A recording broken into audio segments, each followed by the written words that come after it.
CBS, America's #1 independent television network, presents the following sports exclusive. This evening, live from the Astrodome in Houston, Texas, it's the 18th annual Astro Bluebonnet Bowl game. This year featuring the Texas Tech Red Raiders, co-champions of the Southwest Conference, against the perennial powerhouse of the Big Eight, the Nebraska Cornhuskers. From the men who brought you basically a sports show, if your football fix wasn't met on Thursday night, it's time for an additional slice. This is basically a football show right now. Let's go! Mariota thinking fast, makes a completion on the far side, and running free is Darren Carrington. Down the right side, going Devin Smith, got it at the 5 and into the end zone, touchdown. Touchback, and Marcus Mariota, a green blur to the end zone.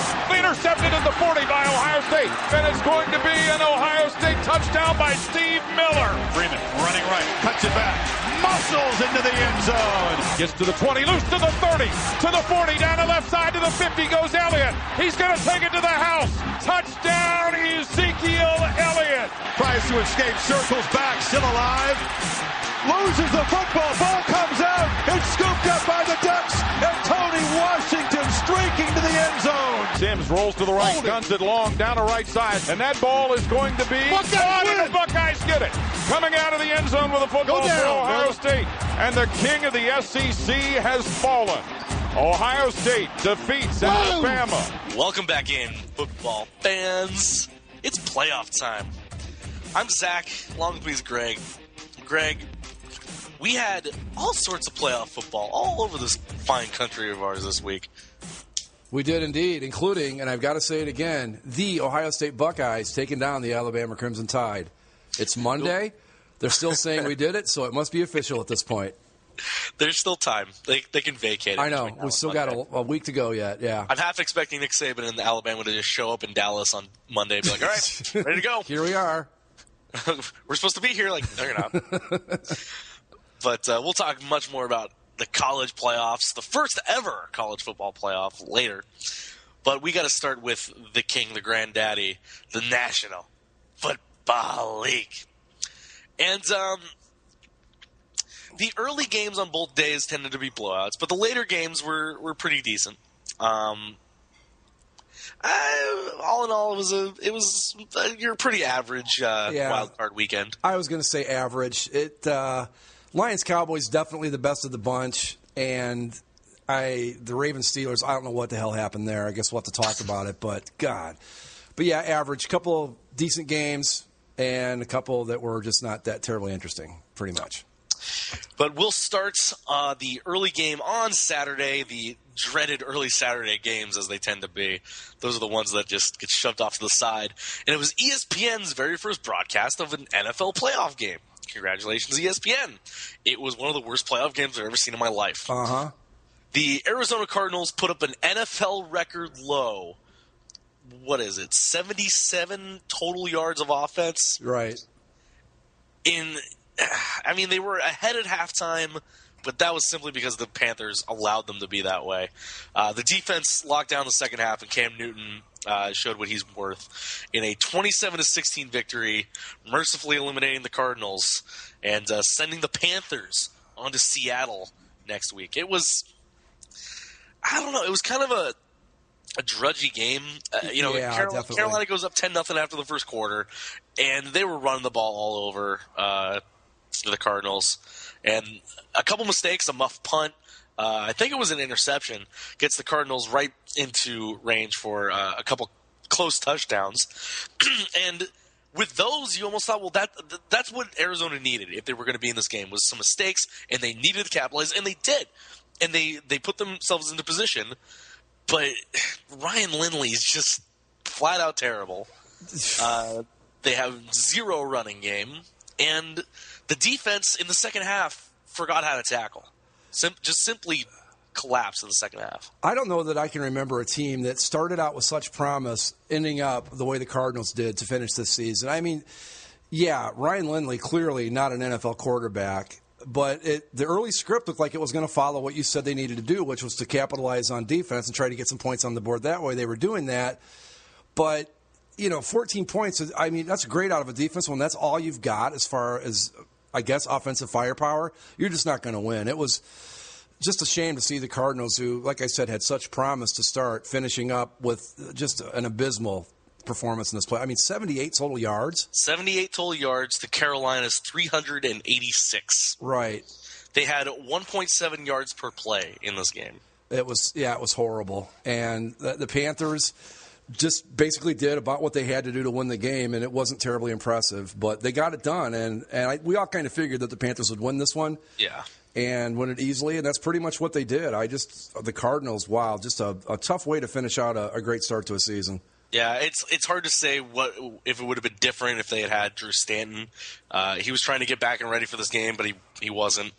They were trying out Logan Thomas, but he just never proved himself in practice, and so he never got the start. And think about it, though. How bad do you have to be to not be good enough to beat out Ryan Lindley as a starting quarterback? Well, the thing to think about Ryan Lindley, too, is technically, we keep calling him the third string. Technically, he's the fourth string quarterback because he was cut after training camp. Right. Logan Thomas was the third quarterback that was kept on the roster.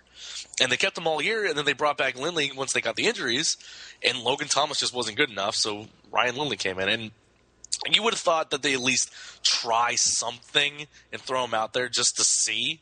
But, it's the other thing is you want to put the blame on those guys because they were so terrible, like the quarterbacks and running backs, but you can't blame them. It's not their fault that they got put in that position. Right. It's not their fault that they're not good enough. No, I don't think even the most hardcore Cardinals fan went into this game thinking they had a realistic chance of winning. Right. The only difference is when you get the things that start to go your way a little bit, you think, okay, well, you know what? 14-10, maybe if the defense lives up to what its expectations are, we can maybe eke this thing out. Right. But the defense just went away in the second half. Yeah.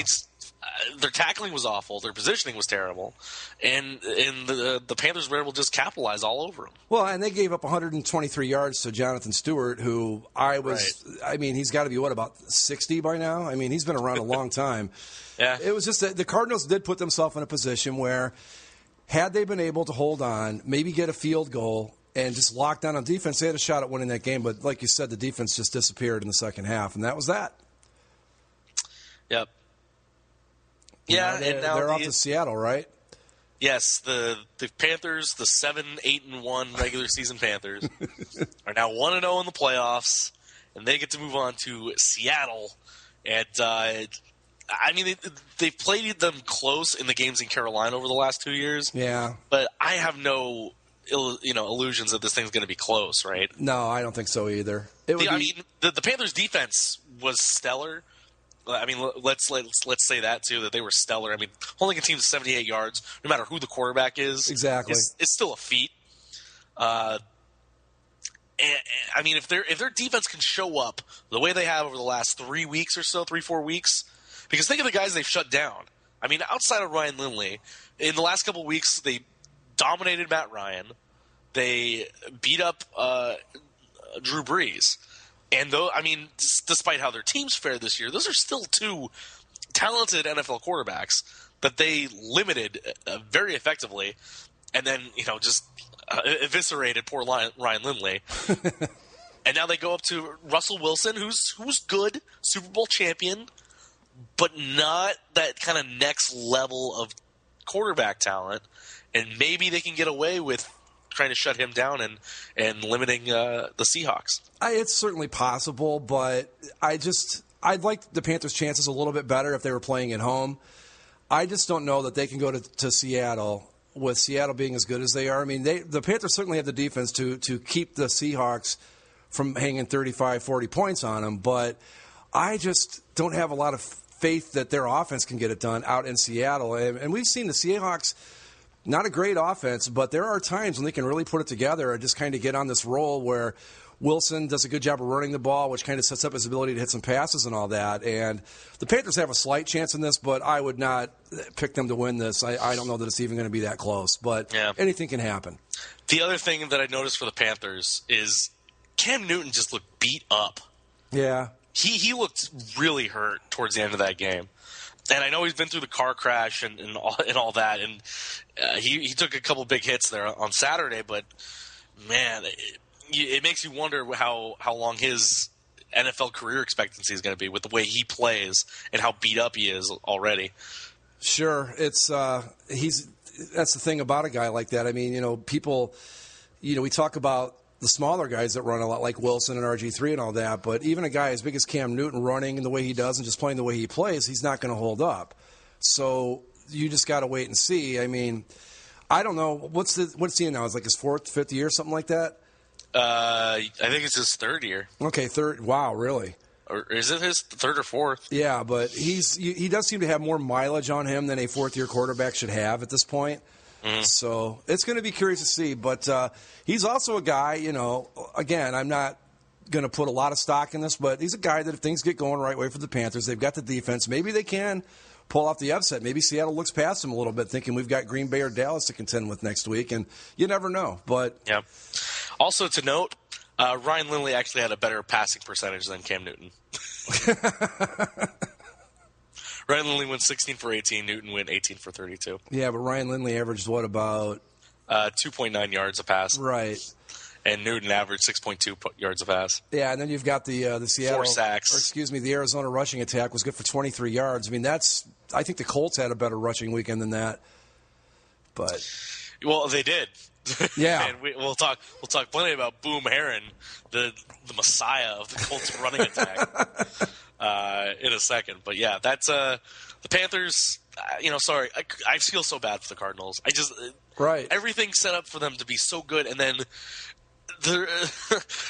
Carson Palmer tears his ACL in a non-contact injury, and Drew Stanton comes in and he's doing well, and then then he hurts his MCL, and then you get your playoff hopes rest on Ryan Lindley. Andre Ellington goes down, and they lost a lot of defensive guys during the year too, and it's just you get to 11-5, and that's supposed to be a great team, and they were not even close to being anything. Really, if you just if you took the records out of the equation and just looked at each of these 8 teams that were left or that played this weekend, you would think that of the teams that didn't belong there, just based on what you're looking at, you think easily it's the Cardinals, not the Panthers or whatever, but they were just decimated with injuries, and it's just one of those things, I mean, it's got to be tough to be a Cardinals fan at this point to see such a promising start. They had to know it, right? No one really believed Lindley could get the job done. I mean, we were questioning whether Drew Stanton could be enough to lead them into a long playoff run. So I guess there's that aspect of it if you're a Cardinals fan, that you kind of knew this was coming and that anything good that happened was just bonus. I don't know. Yep. Well, the Panthers, they defeat the Cardinals. They move on to play Seattle in the divisional round. Later on Saturday night, it was the Baltimore Ravens and the Pittsburgh Steelers, the greatest rivalry in modern football. Okay. And it was just a Steelers-Ravens game. That's kind of what it felt like. Pittsburgh went up a little bit early on a few field goals.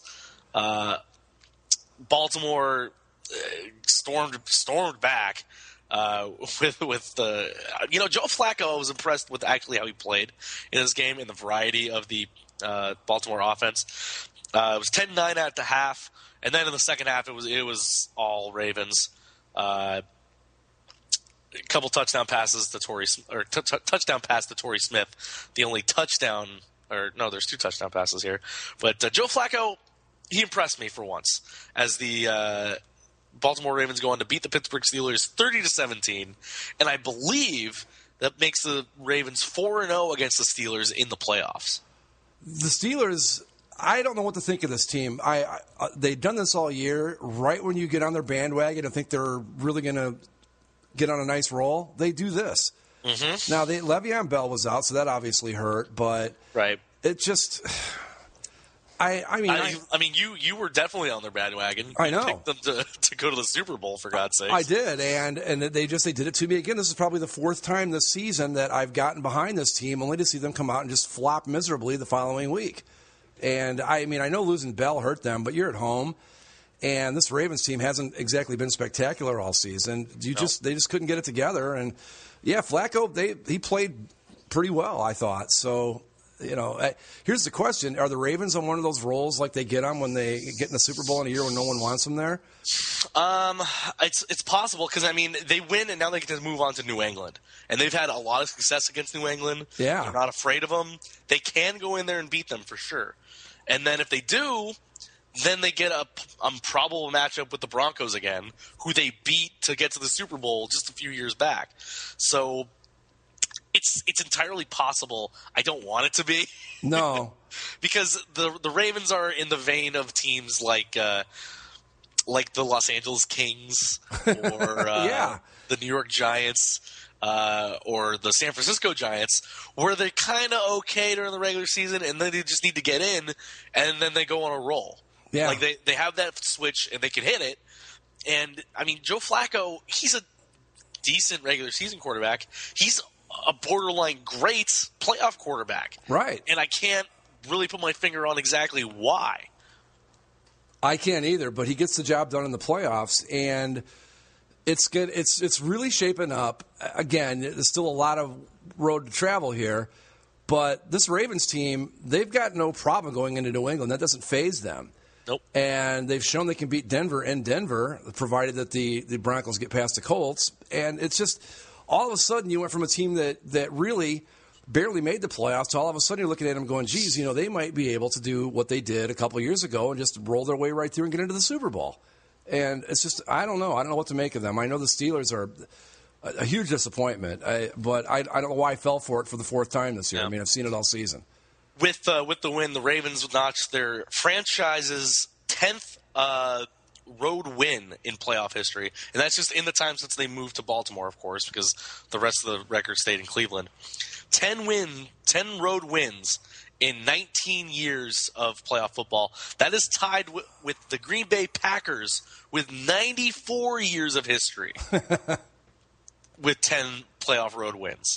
You say what you want about these Baltimore Ravens. They're not really a lot of fun to watch. They're kind of boring, but they're a perennial contender. And it's just sometimes it doesn't make any sense because I've watched them play plenty. They're in the AFC North, so I see my fair share of them.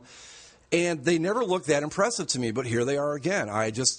You got to give credit to the front office of the coaching, I guess, and Flacco gets the job done in the playoffs. And I like their chances going against New England this next week. I really do. I do too. Ben Roethlisberger, 2 interceptions. One of them, I don't think he was fully awake for the second interception that he threw. He was groggy. But he wasn't going to let Bruce Gradkowski decide the season for him, I guess. Well, look at the stats though. The Steelers, they outgained them in total yards and offensive yards, time of possession, everything else, but they still lost by 13. And really, other than for maybe a little while in the first half, it never seemed like they were really ever in the game at all. Yeah. The Steelers ran 17 more plays than 27 more plays. It's just... Yeah, it doesn't make a whole lot of sense. But the Baltimore was just able to capitalize on their drives because the Steelers' defense didn't look great. No. It didn't look up to the standard that we're used to with the Steelers' defense. And on the opposite side, the Baltimore Ravens' defense looked like the Baltimore Ravens defense we've seen play against the Steelers, seen play against the playoffs. Hell, Terrell Suggs intercepted a pass with his knees. It's just the way that those guys on the Ravens can kind of amp it up. Not just Joe Flacco in the offense, but you think of Terrell Suggs and Haloti Ngata, those guys up front that can really dictate the way that defense plays, and they set the tone and they get it going, and they're right there when they need to be. Yeah, and again, if you're looking at a team that's probably got the best shot of knocking out the Patriots, if you don't want the Patriots to go to the Super Bowl, it's these Ravens. No question about it. That Ravens defense has given Tom Brady fits over the years. Yeah, they like we said, they're not afraid of him, and they've had a lot of success against them because they're aggressive and they're physical with them, and they don't care that he's Tom Brady. To them, he's just meat that they're going to go attack. Right. Something for Cleveland fans to think about. If Art Modell had just gotten his stadium back in 1994 or whenever it was, if you had just gone with that instead of the stupid Science Center, this could be your team right now. Yeah. All things being equal, but then again, it's Cleveland, so it wouldn't have gone that way. But yeah, right. But the Ravens. But that's the thing too, is that you think about since they moved to Baltimore, have the Ravens ever had a terrible defense? I can't think of. I mean, they were pretty bad the first few years until they moved to Baltimore. But after that, they've been pretty much. I mean, they've had a down year here and there, but they've been they're kind of like what the Steelers used to be and still are to some extent. They're just good. You never have to worry about them being terrible. They might have a year or two where they go 6-10 or whatever, but they're always going to bounce right back. And I don't know what to make of them. But again, I don't want to root for them, but I don't want the Patriots to make the Super Bowl either. So this is the position I'm put in. We'll see. Yeah. Actually, and I misspoke earlier. I said the Ravens were 4-0 against the Steelers in the playoffs. Flip that. The Ravens were 0-3 against the Steelers in the playoffs. So this is the first win against the Steelers in the playoffs. Really? Since they played against each other, yeah. It doesn't seem like that, though, does it? No. I guess in the years that they've been winning those playoff games, they never had to play Pittsburgh because they were usually winning the North, and Pittsburgh would have to go to Indianapolis or Denver or New England, and they wouldn't necessarily make it to play Baltimore. That surprises me. Or it was the other way around. But. It just seems like that the Ravens have always had their number in the playoffs, but I guess not. Maybe it just feels that way. Yep. But, yeah, they're going to be tough. I mean, here we go again with these Baltimore Ravens and their ugly uniforms. Yep. John Harbaugh and the Ravens get another playoff win. John Harbaugh is 9-4 in his playoff year or his playoff career. Not bad. Yeah. And speaking of Harbaugh, it was just surreal that less than a week after he was the 49ers head coach, he was on the Baltimore Ravens sideline in Baltimore Ravens gear. Yeah. Cheering on his brother. But hey, he was a former Baltimore Raven, right? Yeah, he was. I'd forgotten about that until somebody posted that he actually played for them for a while. Yep. So the Baltimore Ravens, they defeat the Steelers. They move on to sunny New England for the divisional round. And we'll go on to Sunday and get the other AFC matchup where my Indianapolis Colts do what they do when they get to these first round of the playoffs, and the Cincinnati Bengals do what they do when they get to the first round of the playoffs. The Colts started off the game just setting the tone, running the football to my amazement. Boom Herron leading this team down the field, and they scored their first opening drive touchdown of the entire season against Cincinnati. No kidding. Yep. The Bengals would respond, making it 7-7, but slowly but surely the Colts started to pull away. A couple of finitary field goals. Then you get to the third quarter, and Andrew Luck, with just one of the most amazing touchdown passes I've seen, steps in the pocket, gets his ankle grabbed. As he's falling to the ground, throws a perfect fade to the back of the end zone where Dante Moncrief pulls it in. 36-yard touchdown pass puts the Colts up 20-10. A couple more vinatieri field goals, and they close it out with a 26-10 victory over the Cincinnati Bengals. Now, the Bengals were without A.J. Green, and to Andy Dalton's credit, he didn't necessarily lose them the game this time, but he was still less than impressive as the Bengals lose another opening round game, and Marvin Lewis still without a playoff victory in the NFL. Well, how long do you hang with Lewis at this point? I don't know. It's kind of the same issue that we've always talked about with, say, the Oakland A's or the San Jose Sharks type of thing. Yeah. You keep getting to the playoffs, and that's great, but you don't do anything with it. And I don't know. It's just Marvin Lewis doesn't seem like that fire and brimstone type of guy to, like, rally them and change this thing. He's very much in the Tony Dungy school of, come on, guys, let's go play some football, huh? Have some fun. Play some football. Because I really think that this Bengals team is more talented. I think they've reached their ceiling. Well, but there have been years where they did not play at all up to their ability, and how long do you stick with Marvin Lewis? A few losses in the playoffs is one thing, but as bad as his performance, isn't he like 0-7? I don't know the exact record, but 6. At some point it becomes more than just one of those things. It becomes like, hey, this guy can't get it done in the playoffs. Mm. And then you've got Andy Dalton, who he's a serviceable quarterback. He's fine. I don't think he's a guy that can lead a team to a Super Bowl. I think with this one, it's a little bit different than the past years where he just completely melted down. He didn't have A.J. Green. He didn't have Jermaine Gresham. And I can't fault him for not having anybody to throw to, but he's also not because he's not the type of quarterback that is just going to say, hey, I'm going to take this thing by the reins, everybody jump on my back. He's not that guy. Like, Andrew Luck is that guy. Andy Dalton's not that guy. He can't do that, and the running game wasn't there. The Colts defense remarkably learned how to tackle running backs on Sunday. And Andy Dalton, he didn't throw any interceptions for the first time in his playoff career, but he also didn't throw any touchdown passes. It wasn't terrible. He just wasn't great. He wasn't good enough. But he also had 35 passing attempts, and he completed 18, and it was good for 155 yards. Yeah, that's a lot of dinking and dunking. That's what that is. I don't know how long you stick with it. I mean, I think that they've got talent at a lot of places on the field, but we talked about it. We've talked about it since we started doing this show. Marvin Lewis, you got to wonder about his coaching because this team just never seems to do what it's supposed to do or what you think it should do. So I don't know. But the Colts, just like we expected, Andrew Luck is a great quarterback. There's no question about it. And there's just nowhere to go but up for these guys, which I think is great. It's just so frustrating for me because I know this is how this team can play. The only thing that concerned me about really concerned me, too many field goals. They had plenty of drives where they just fizzled. And it's great that Adam Vinatieri can put those in. But if they do the same thing against Denver next week, and I'm not under no illusion that they're going to beat the Broncos, but if they can take this same game and take it to Denver next week, they'll at least be competitive in the game. They won't get blown out if they can play like they did.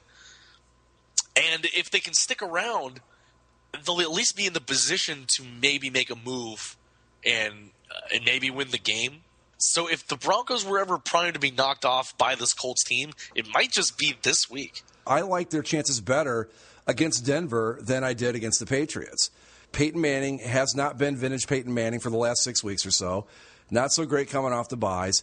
And if the Colts, it's really going to come down to the Colts defense. If they can keep it in the 26-point range, like in that area, instead of letting it get up into the 30s and 40s, I like their chances in this. But that's going to be the key to it because I think they can score with Denver. I don't think that's going to be a problem.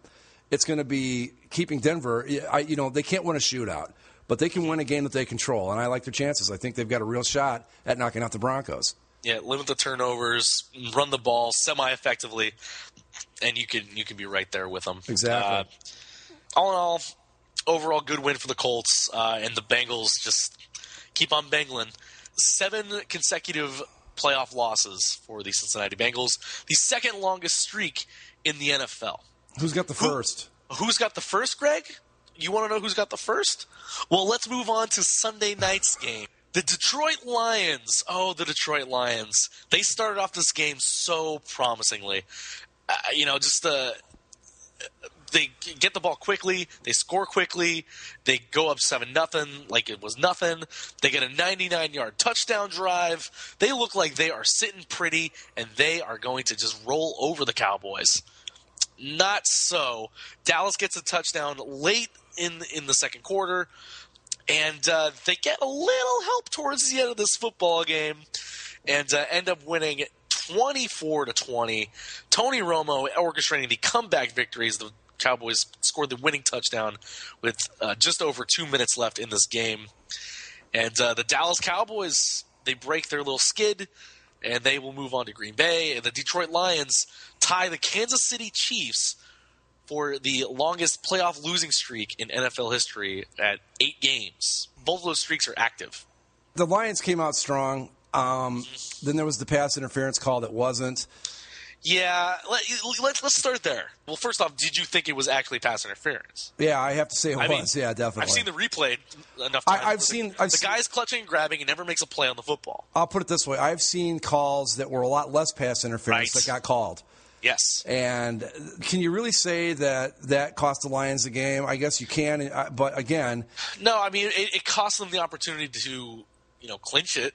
But there's also the thing, too, where if you're the Lions, you've got this losing streak in the playoffs, you've got a quarterback that's not good on the road against good teams, et cetera, et cetera. A call like that can start the avalanche of, oh, my God, here we go again pretty quickly. So maybe it did, maybe it didn't. But right, because and the other thing that, it compounds after that is then it's 4th and 1. They choose not to go for it, which Yeah, I mean, you got to weigh your opportunities, and it's all in hindsight now that you see what happens. But the punter goes out there and just absolutely shanks this thing, giving the Cowboys great field position, and they go down and take advantage of it. So, who's to say that if they get that Matthew Stafford doesn't throw an interception, doesn't fumble the ball, that they do score a touchdown, that the thing really does get completely iced and the thing's over. But you compound the broken momentum from that call not going your way.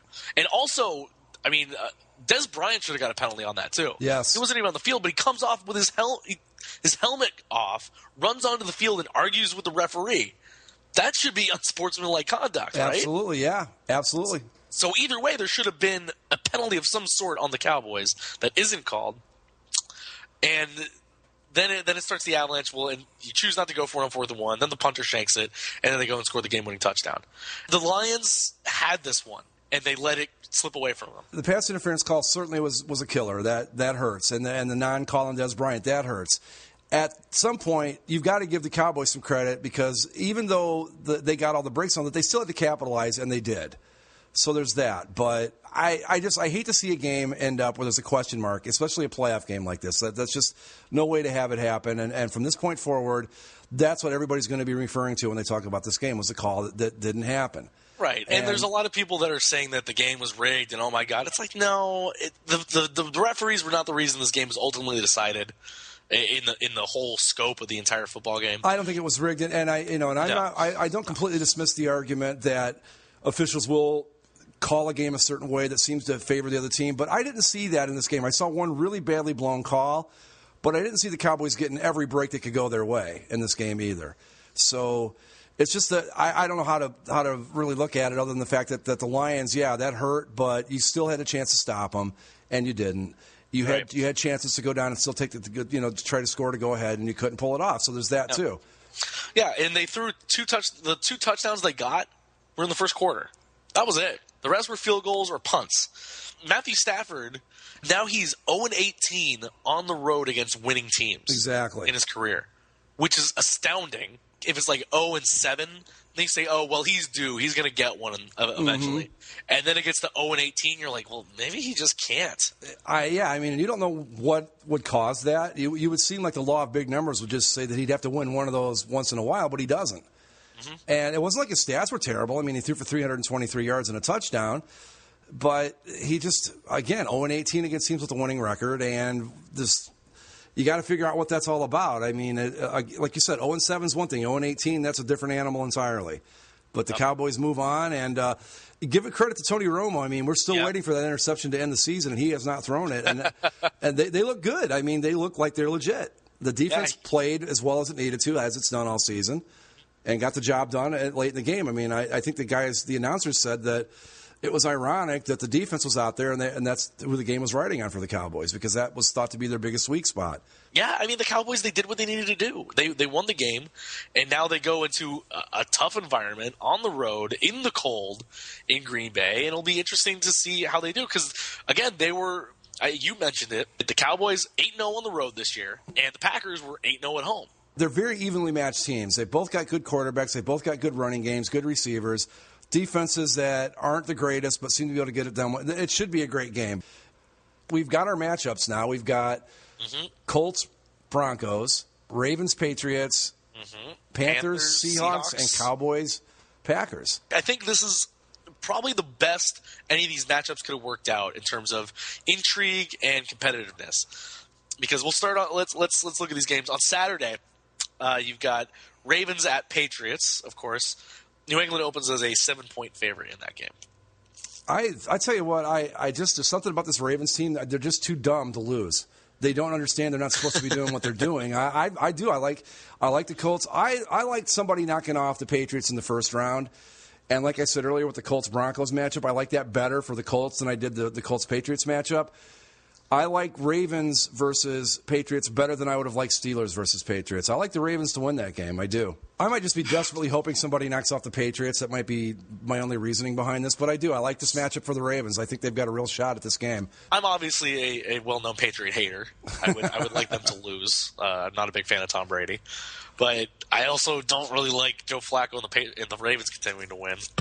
Yeah, it's kind of the lesser of two evils, I suppose. I know. I will say this is the way the Ravens won this last week really kind of changed my thought of them going into this game, and especially because they're going to play the Pats. I'm going to go with the Ravens, too. All right. I don't really want to, but I'm going to go with the Ravens. Hey, with our record of NFL predictions, this one's a lock. I mean, we both picked the Steelers, so bet Patriots, friends. Yeah. If you're using this show as a gambling guide, by now, always go against whatever we say. You'll be fine. At least in the pros. In college, we're in decent. college, yeah, you want to follow everything we say in college, but in the NFL, bet against us. You'll win every time. Saturday nights, Panthers going up to Seattle to play the Seahawks. We talked about it when we were going over the Panthers. They've certainly got the potential to put everything together and make a game out of this, but I think the Seattle Seahawks roll in this one. I don't think they have any trouble with the Panthers at all.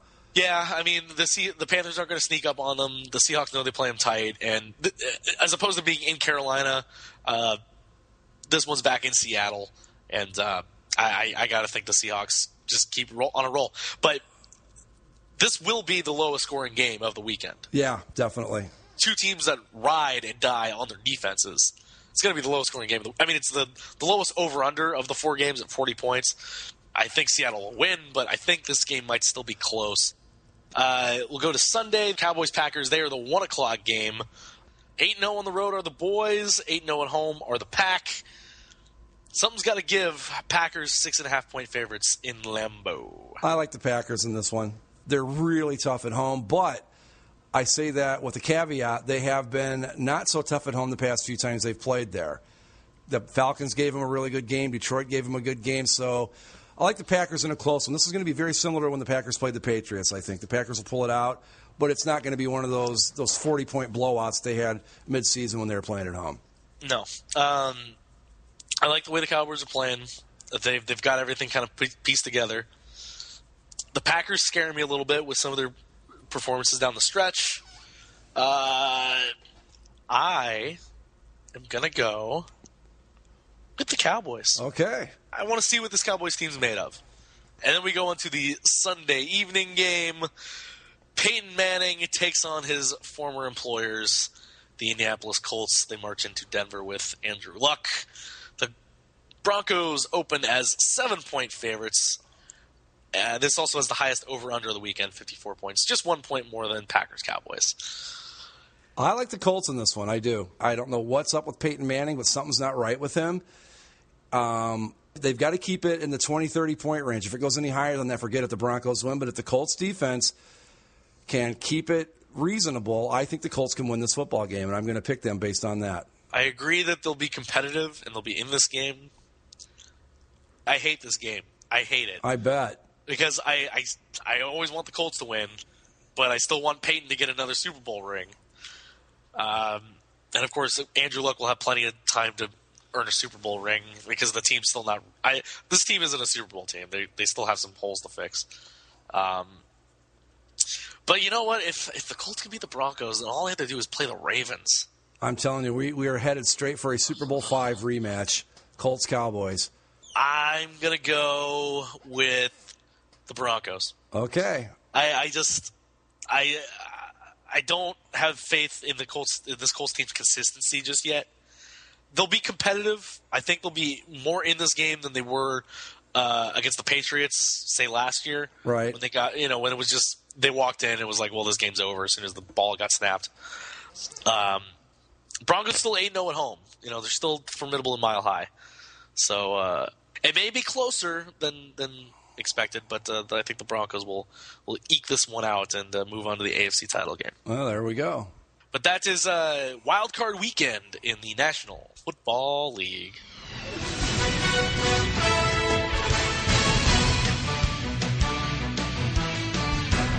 Well, we finished up the NFL playoff talk, but weren't there some other playoff games this week, Greg? Yes, there certainly were. The first ever college football playoff. And it did not disappoint.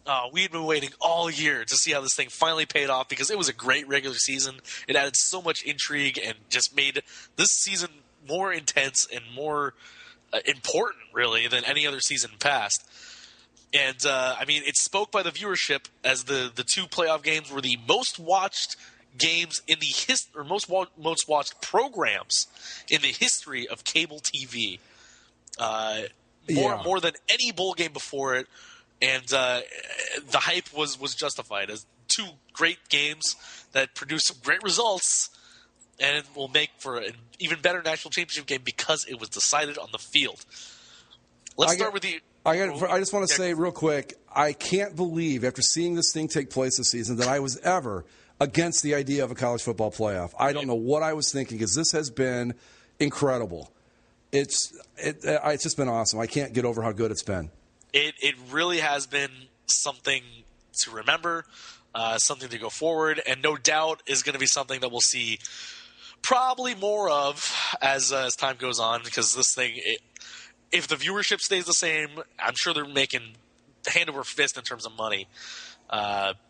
There's no way that this thing isn't expanded to 6 teams within the next 5 years. Man, I really hope not because I said this somewhere else. I would rather have one team too few than 3 too many in this. But you know what's going to happen. They like money too much. I know.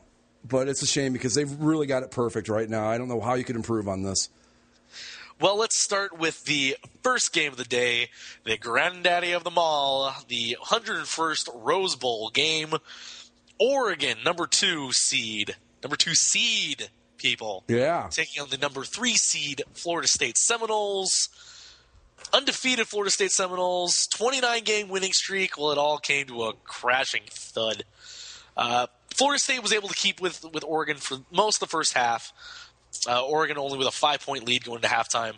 But then the third quarter came around, and oh boy, did things start getting out of hand. A couple turnovers.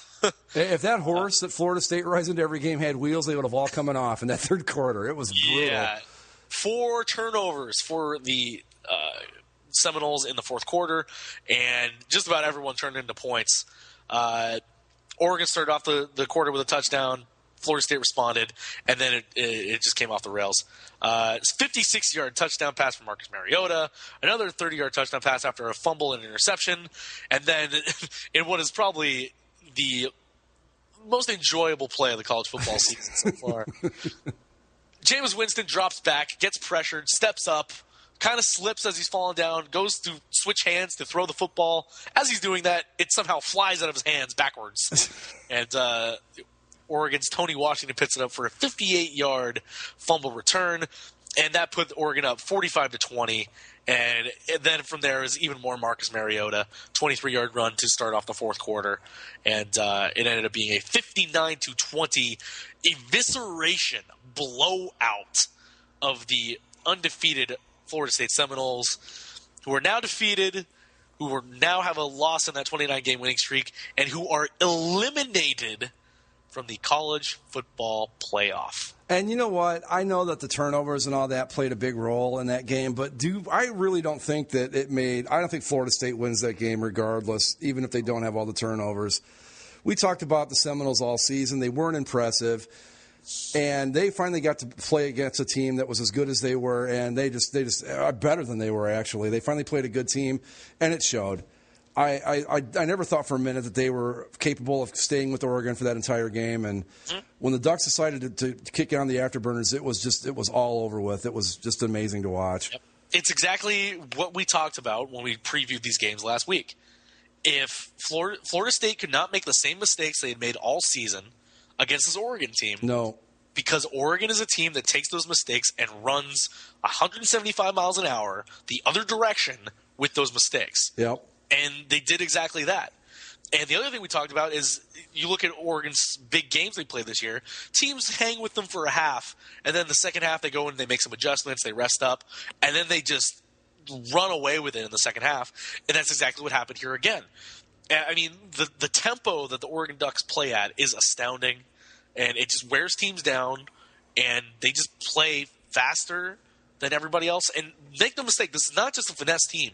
This is a powerful, strong football team that can run the ball and can shut you down on defense. And you saw every bit of what Oregon is good at and what they excel at in this game against Florida State. Well, you know, the thing about Oregon, too, is that this year they have a quarterback that can do more than just run that read option. Yeah. They've got a guy that can pass. He can run if he has to. And I don't know where this defense got the label of finesse, because the guys I saw out there were anything but a finesse defense. I mean, they were just amazing to watch. For my money, this is the best Oregon Ducks team I have seen since they've become the Oregon Ducks that we know today. I have not seen a team better than this version of them. They're incredible. And you can't – I just don't know how you hang with them for a whole game. I mean, I know that Arizona did it way back in the middle of the season, but other than that, we saw them do it to Michigan State. We saw them do it again to Florida State. Pretty good teams, both of them, and it's just if you can't stay with them for a whole game, you are not going to beat them. It's as simple as that. Yep. Oregon with a Rose Bowl record, 59 points in the game, 10 more than USC. Michigan scored 49 twice in 1948 and 1902. So really? Yep. That's how far back that goes, huh? Oh, yeah. Michigan scored 49 points in 1902 against Stanford, 1948 against USC, and USC scored 49 points against Illinois in 2008. Okay, I knew there was a game that was more recent than that with the high points. Okay. Yeah. And the other close one to that is 1991, Washington scored 46 over Iowa. In Florida State, they were tied for the second worst amount of turnovers in the Football Bowl subdivision. They were also tied for the worst opponents off turnover number with 127. Of course, those came back to bite them in this game. And, it's just like we talked about. Yeah. And there was a little controversy after the game with Oregon doing their chant against James Winston. Those guys are supposed to be disciplined. The guys that I saw, they weren't guys really of note. Let's see. Yeah, kind of. It's kind of hard to. I know that a lot of people didn't like the fact that a good portion of the Florida State team just left after the game was over. But you can't call Florida State classless and then turn around and do what Oregon did. I mean, both teams could have shown better judgment at the end of that game. Yeah. Florida State's 39-point loss is their largest since December 3rd, 1983. 53-14 loss against Florida, and it's their largest loss in a bowl game ever. Yeah. And, I mean, for a lot of people, this was a good dose of Schadenfreude, where people, over the course of this season, with all the super tight victories and the trials and tribulations of James Winston, people were waiting for this team to collapse, and they did so in a fiery fashion. And I usually don't want to wish bad on any college team, really, because they're just they're guys my age. Right. We're just dumb kids, for the most part. But I enjoyed this, Well, because I don't like teams in general that just kind of skirt by. I don't like, be good. If you're going to be a good team, be good. Don't mess around with this. Well, one of the things that we talked about, especially when the playoff field came out, is that somebody got left out. A deserving team got left out. And, yeah, Florida State proved one thing. TCU belonged in this playoff. Florida State did not. Mm-hmm. Because, I'm sorry, but we talked about it all year. Florida State, they were a bad pass interference call away from losing to Notre Dame. Louisville had them beat for a while. They were so close so many times.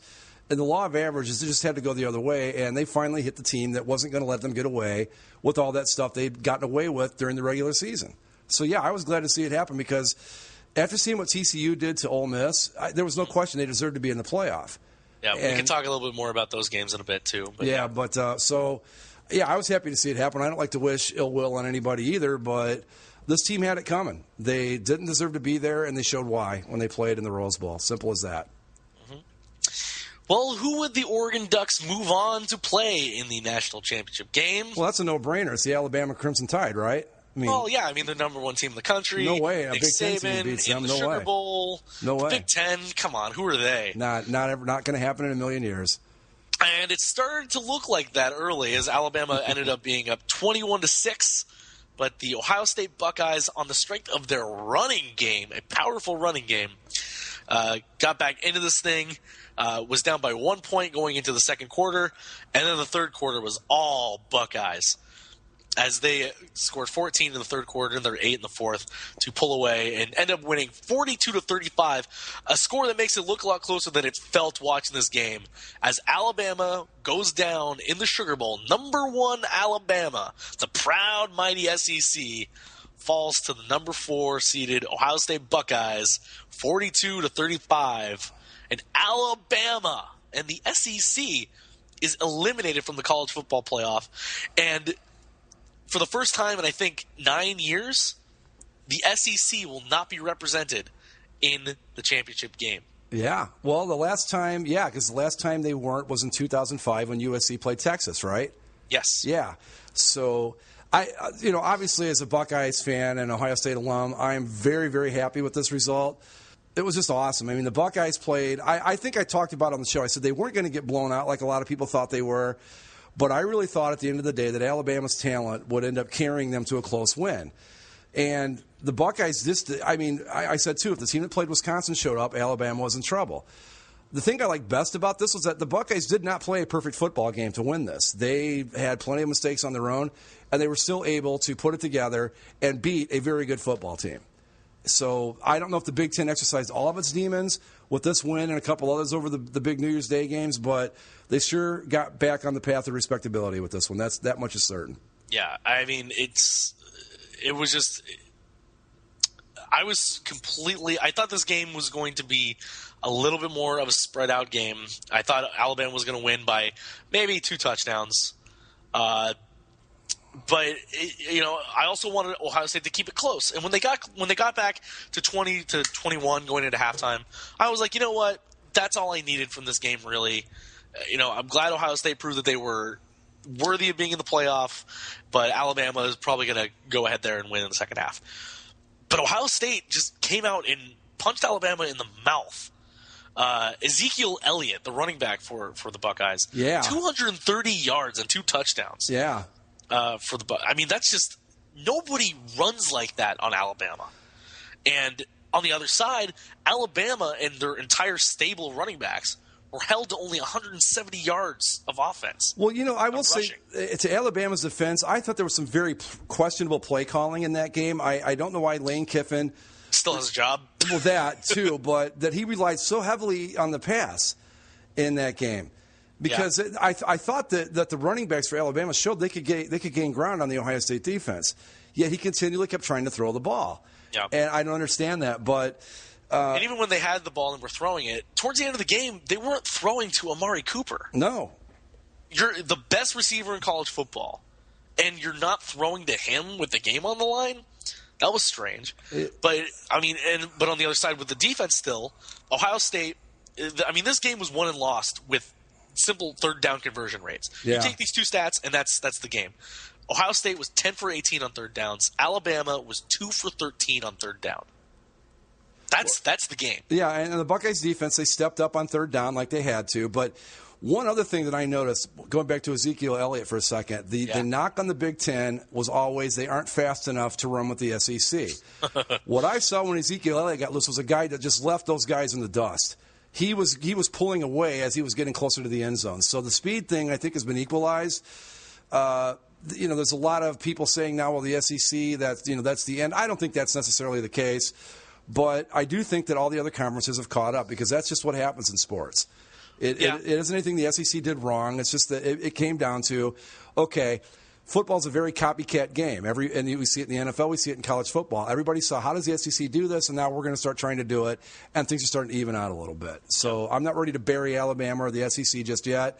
But like I said, the Big Ten, you can't really just scoff at them anymore after the performances they put on over the weekend. I think you also have to credit Urban Meyer with getting some of those SEC-type players to Ohio State. Just in terms of his recruiting, let's look at third-string quarterback Cardale Jones. His second start as a college football quarterback. Well, the first one, of course, a 59-0 blowout in the Big Ten championship game of Wisconsin. Then he comes in against Alabama in the Sugar Bowl in one of the first national football playoff games, and goes 18 of 35 for 243 against Ala-freaking-Bama. Yeah. Good job, kid. Way to go. How many teams have we seen in the history of football where with each quarterback another step down the depth chart and they get better as they go? Because I think that's what happened with the Buckeyes here. They Braxton Miller was a good quarterback last year. He gets hurt. JT Barrett comes in. He plays great. And then he gets hurt, and you go, wow, now what? And Cardale Jones comes in, and it's like, look at him go. So It's and another thing with Alabama too is that their defense was not dominant all year. I think we talked about it a few times on the show. It wasn't the typical Alabama defense. I'm not making excuses for anybody. I think Ohio State, like you said, the game never felt as close as the score indicated, and Ohio State dominated. But again, I'm not ready to bury Alabama just yet. It's a great win for the Buckeyes, a great win for the Big Ten overall, but I'm not burying the SEC like a lot of people are. I think they'll be back strong as ever next year. Yep. One final note on Alabama. They're 31-3 versus non-SEC opponents since 2008. All three of those losses have come in the Sugar Bowl. We had Utah, Oklahoma, and Ohio State now, right? Yep. Yeah. Yep. So, and you can't even... In each of those games, Alabama was favored heavily. 9.5 points against Utah, 17 against Oklahoma last year, and 7.5 against Ohio State. But yeah, the Buckeyes, I mean, again, I said it on basically a sports show. I'll say it again today. I don't care what happens in the national championship game. I honestly don't. What I wanted was to beat Alabama because that, to me, exercised everything you can say about the Buckeyes. That's all gone now. You can't bring that back and throw it up in my face anymore about the SEC because the last two times we've played them in a bowl game, we beat Arkansas and then we beat Alabama. I don't know what more you want. So, well, speaking of that championship game, it'll be on next Monday, the 12th, in Arlington, Texas, in Jerry Dome. The Oregon Ducks, the Ohio State Buckeyes, and if just to show how extremely awesome this playoff is, there is no team from the South in the championship game. Florida State eliminated, Alabama eliminated. Now, if you think back to how the BCS worked, no doubt it would have been Alabama, Florida State for the championship game in the BCS. Without a doubt, yeah, without a doubt. I mean, if that thought itself does not vindicate the playoff, that if we had used the BCS system, we would have had the two teams that ended up losing these games in the championship rather than these two teams that we have now. What we'd be talking about today would be, okay, does Florida State have a chance of beating Alabama? And wow, that Rose Bowl with Ohio State and Oregon was pretty good. Yeah, and that's how it would have played out. Yeah, and this is why it had to be played out on the field, because I don't know if Ohio State and Alabama play 10 times. If Alabama doesn't win 7, maybe they do. I don't know. Buckeyes look pretty darn good. This one. They look pretty darn good to me. But the point is that had we gone with the old BCS system, we would have never known. Simple as that. Yeah, and then Oregon would have put up. You say Oregon and Ohio State just battle out and put up a bunch of points, and then people downplay them and be like, oh, well, they put up a bunch of points on each other, but they wouldn't have beaten the stout defense of Alabama. Exactly. You don't know that. You don't. Yeah. Well, now we know. Now we do, and it worked out well. I don't think that. I mean, honestly, I know when they lost to Virginia Tech, I said they were done. We talked all season that the Big Ten was going to have a tough time putting a team in this playoff. Yeah. And now here we are at the national championship game, and not only is the Big Ten in the playoff, but they are represented in the title game. So that's another good reason why we need a playoff. Well, the other thing to think about is, if Ohio State hadn't lost to Virginia Tech at the beginning of the year, they would have been undefeated. They probably would have been the number one team in the country. Yeah. Right. Yeah. And then they would have had to play. They would have had to play probably Florida State. Yeah, fine, bring them on. Yeah, it would have been slightly different, but I think there's no doubt now at all that Ohio State deserved to be in this playoff. Absolutely, and that was my goal going in. Even with the loss, I just wanted to show they deserved to be there, and they did that and more. But the only team that can really make a legitimate argument right now is TCU, and I think it's a completely legitimate argument. Yeah, they deserve to be here. Yeah, let's look at the other New Year's 6 bowl games really quick. I mean, there was a couple other decent games in the other ones, but I really don't care. Right. Outback Bowl, congratulations, Wisconsin, you beat Auburn. Yeah, but that's again, that's another step towards the Big Ten redemption tour we saw this year. Something to note before we go into these things, in mentioning that as well, the SEC West was 28-0 against non-conference opponents in the regular season this year. But the division finished 2-5 in bowl games, including losing all 4 matchups against ranked opponents. The only 2 teams that won were Arkansas and Texas A&M, where Auburn lost to Wisconsin, a ranked team. Ole Miss got dump trucked by TCU, and Mississippi State lost to freaking Georgia Tech. Yeah. So let's go into these things. Let's start with on New Year's Eve. You had, I guess, TCU Ole Miss was the first game in the Peach Bowl. TCU, I mean, they had something to prove. They wanted to show everybody that they were supposed to be in this playoff and that they can handle the SEC. They can handle the SEC's best. And Ole Miss may not be the best. They're still the 9th-ranked team in the country, according to this committee. And TCU, Ole Miss never took the same field as this Horned Frogs team. No. They just, I mean, Ole Miss got a kind of a mercy field goal late in the game. Yeah. But it was a shutout. It was a hard-nosed shutout. It was just a flat-out demolition by TCU of Ole Miss in that Peach Bowl. Well, TCU, one of two things was going to happen after they got left out of the playoff. They were either going to show up and not care, or they were going to show up and show everybody why they made a mistake and not choosing them, and they did the latter. And again, a lot of people saying, well, it was an exhibition game. Ole Miss doesn't play in New Year's Day bowl games most of the time. Come on. Yeah, this was something for them to get up for. Right. This was their first big bowl game in forever. Right. This is uncharted territory for them, and TCU just annihilated them. And so it's really a shame because, we talk about, we did get the championship we probably should have gotten, but just think how much better this would have been had TCU Oregon been a matchup instead of TCU. Oh, my God. You know what I mean? Yeah. Because it's clear right now the 4 best teams in the country were TCU, Ohio State, Oregon, and Alabama. And Florida State, I don't know if I'd rank them 8th right now, but it's just a shame that they got left out. But, man, did they make up for it. And I really hope that next year, if we get another situation with a Florida State where they're undefeated, but it's not an unimpressive undefeated, the committee might go, hey, we saw what happened last year. Yeah, TCU's got the one loss, but we're going to put them in anyway. I think that's a real possibility now. I don't know. I don't know if they can do that, though. Like, it's something we all want to think they can do now because we can see that, Florida State wasn't good enough. Well, yeah. And I think, if anything, this will just lead them more to, maybe we should do 6 teams. Yeah. Because that way they won't have to deal with that scenario where if there's an undefeated power conference team, but you don't think that they're one of the 4 best, you still have to put them in because they're an undefeated power conference team. Whereas TCU might actually be better than them, but you never know. So I think this we would like to think it's an argument to keep a team like Florida State out.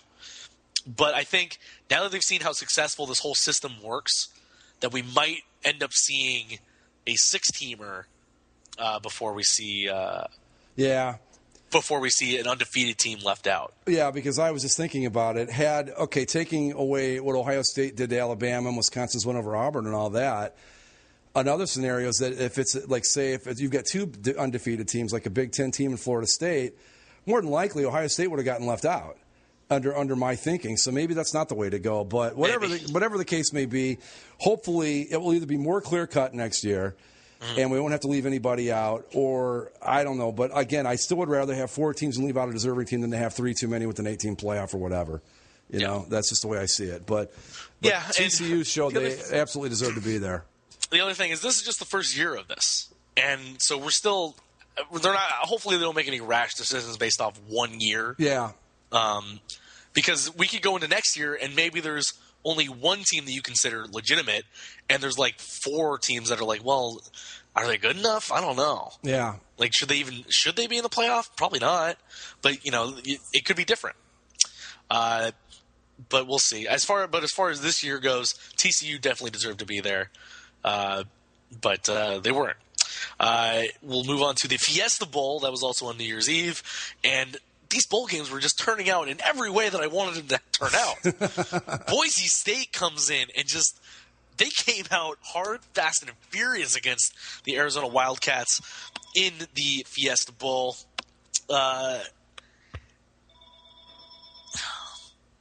Somebody answer the... Okay, sorry. That's the perks of being at home again. Yeah, well. Anyway, but Boise State came out hard, fast, and loose against the Arizona Wildcats, and they got up big and early. Arizona was able to claw back into it and get this thing close, but they never could get over that final hump. And Boise State, the Broncos, 3-0 in Fiesta Bowls, knock off the number 10 Wildcats. And Boise, they won the group of 5, that kind of ambiguous designation for the mid-major schools. Right. And they came in and ran with it against Arizona. Well, I think they should be 3-0. It's practically a home game for them at this point. I mean, yeah, right. If they make it again next year, for the love of God, please send them somewhere besides the Fiesta Bowl. Do it for us. Do it for everybody. Do it for them. But, yeah, they were impressive again, as they always are, when they get in these big bowl games. I think they'll have to go somewhere else because I'm almost positive that the Fiesta Bowl is a playoff site next year. Playoff site next year. Oh, it might, good. Maybe it's the Cotton Bowl instead. But that's the other thing is with these rotations, there's no conference tie-ins really anymore. Yeah. Unless some of these schools don't make it to the 14 playoff, then the Rose Bowl would take the Pac-12 school or whatever. But yeah, Boise State, congratulations on another Beast or Fiesta Bowl victory, and Wildcats, suck it.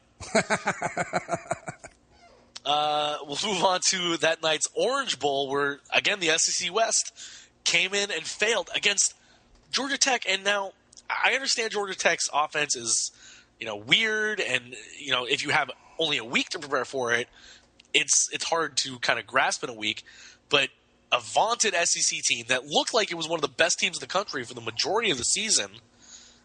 They get a full month to prepare for this, and it looks like they get caught off guard, and Georgia Tech just comes in and beats the daylights out of Mississippi State, really, 49-34 in the Orange Bowl. Well, I think part of that, too, is that we might have oversold Mississippi State a little bit in the middle of the season when they were highly ranked. I mean, I think they were good.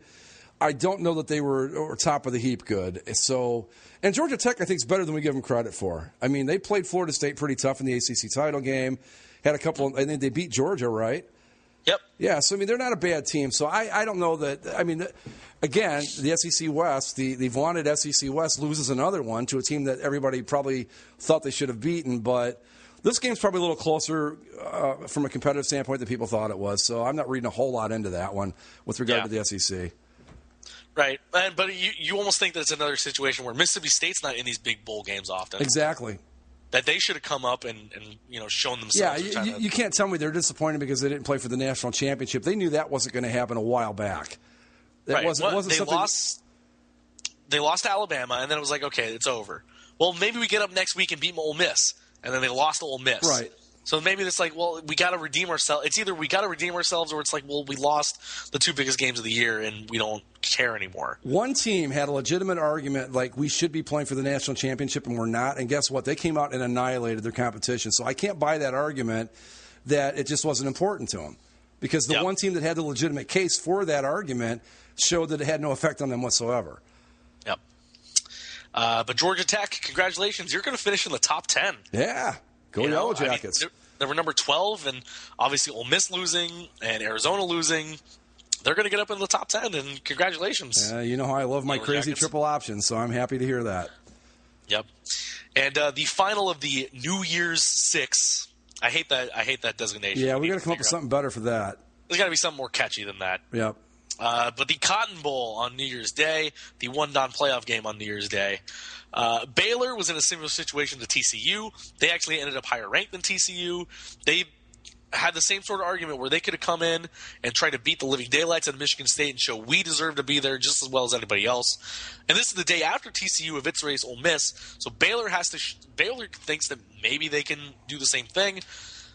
And they were up for a good majority of this game, but they end up falling as Michigan State comes back with a furious comeback and ends up winning 42-41, knocking off the Baylor Bears in the Cotton Bowl. Another victory for the Big Ten, and another knock against Baylor, who we already had a couple knocks against. We didn't think that they were better than TCU as it was, and they get one more hit on the head going to finish out the season. You know what kills me about this game the most?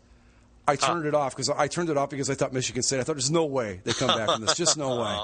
Went out and I'm flipping through the channels on my XM radio and I see it. I'm like, wait a minute, they're close. And I ended up listening to the rest of it on the radio. But nice job by the Spartans to really just come back and. Well, I didn't think they had a chance of winning it. And Baylor, wow, you got to learn how to close the deal, guys. You can't let that happen. But that's what they do. You put a defense with that team, they'd be scary, but. You've always got a shot. No matter how far you're down against them, you've always got a chance. Yep.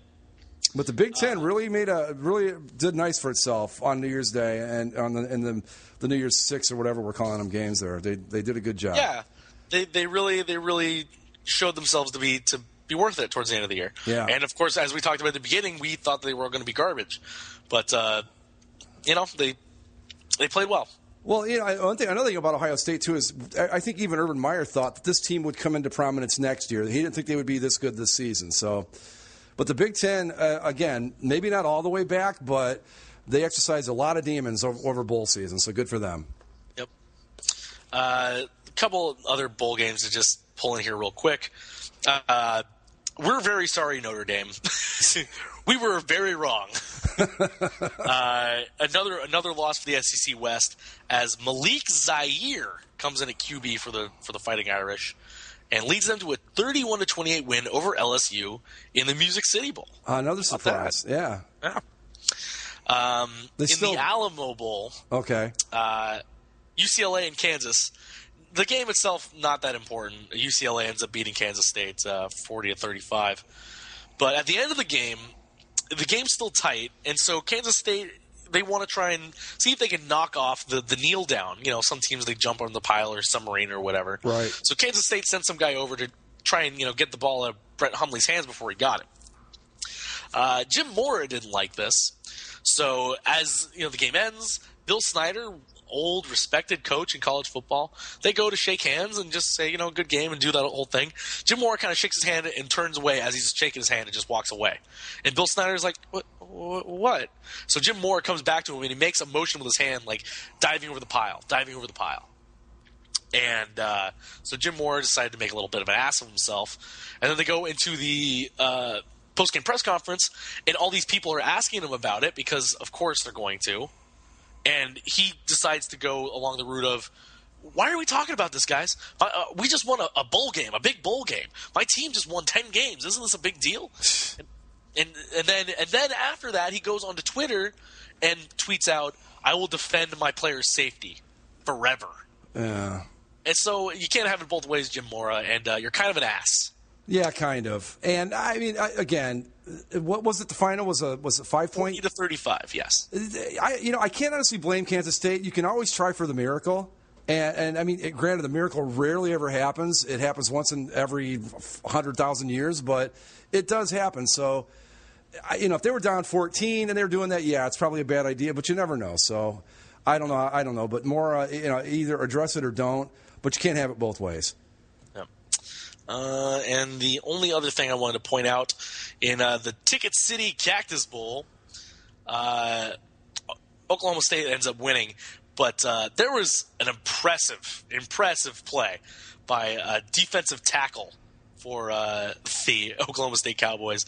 They split him out at wide receiver, and he gets a touchdown. Nice. Not a touchdown. It's not. It doesn't end up being a touchdown, but it's like a 35-yard play, and he's carrying the ball and stiff arming guys, and guys are falling all off him. And good move there by James Castleman of Oklahoma State. I'll send you the link. You can look at it when you get a chance. All right, cool. But yeah, good. I always love, especially in these bowl games where you can get some guys that don't normally get the ball. You give it to them, but. Fat guy plays are my favorite plays. Well, when we're talking about plays, too, genius call by whoever called it for Ohio State on that double reverse pass towards the end of the first half. Wow. And what a great catch by, was it Evan Spencer, I think? Yes. Nice job. But, yeah, I love the fat guy plays, too. Those are the best.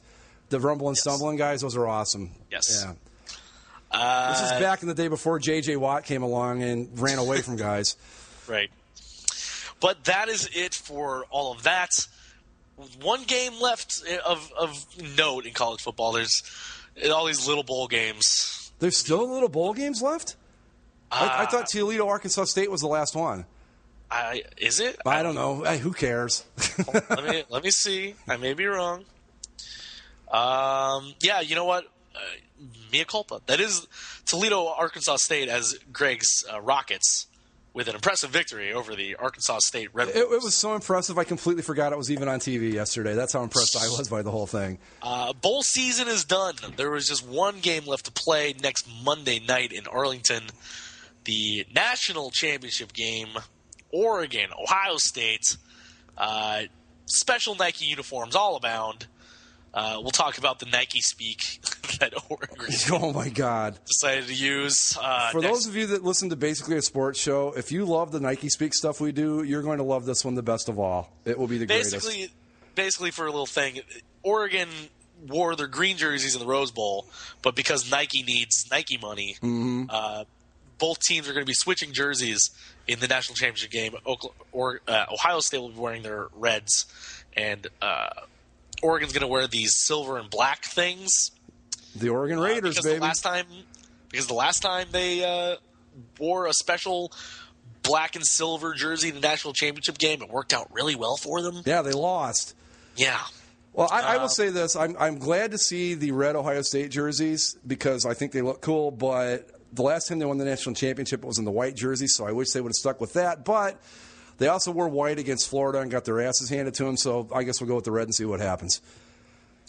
We will see indeed. But it's going to be a great game. You don't care what happens because you think that you've got your own personal victory. I don't care, but that doesn't mean I'm not going to pick it. Greg, who will you pick as your college football national champion? Well, okay. I got to make a little explanation here. There are some people on the boards that we frequent that think I always downplay the Buckeyes because it makes the victory sweeter when they happen. I swear that's not the case. I really don't do that. But last week, I probably would have gone with Oregon because I would have thought there's no way the Buckeyes can keep up. But I also thought they couldn't beat Alabama. I would be remiss in my duties as an Ohio State alumnus if I did not pick my Ohio State Buckeyes to win a close one and beat the Oregon Ducks to complete the absolute shocking of the world we're going to pull off. So with that, I'm taking the Buckeyes. They win this one 38-34. Go Bucks, national champs. I think it'll be closer, but Ohio State's not going to come up and surprise Oregon, certainly. Not anymore. No, probably not. I just think Oregon is faster on all sides of the ball, faster than anybody else in the country, no matter SEC or otherwise. Big Ten or otherwise. Mm-hmm. They've got fast physical defense. They're fast as hell on offense, and Marcus Mariota is just one of those generational type talents. And I've got the Ducks, not in a blowout fashion, but not terribly close. I don't think. Maybe by 10. That's a fair. I can't really argue with your assessment there. I think that's a very fair assessment.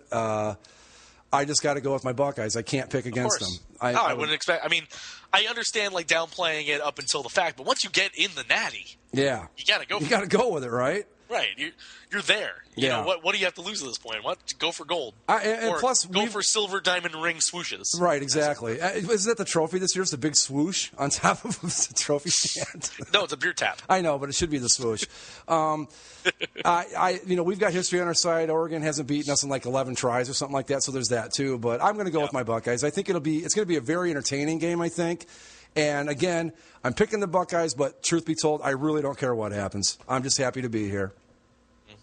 Well, one way or another, history will be made as the first playoff champion will be crowned on Monday night in Dallas, or in Arlington, excuse me. At the Jerry Dome. At the Jerry Dome. Well, I think that's going to do it. We got the only team that I got left to root for is Go Colts. You've got Go Packers and Go Buckeyes. This has been basically a football show. Follow us on all of our various platforms. Follow the Basically a Podcast network. For Greg, I'm Zach. Enjoy your playoffs, people.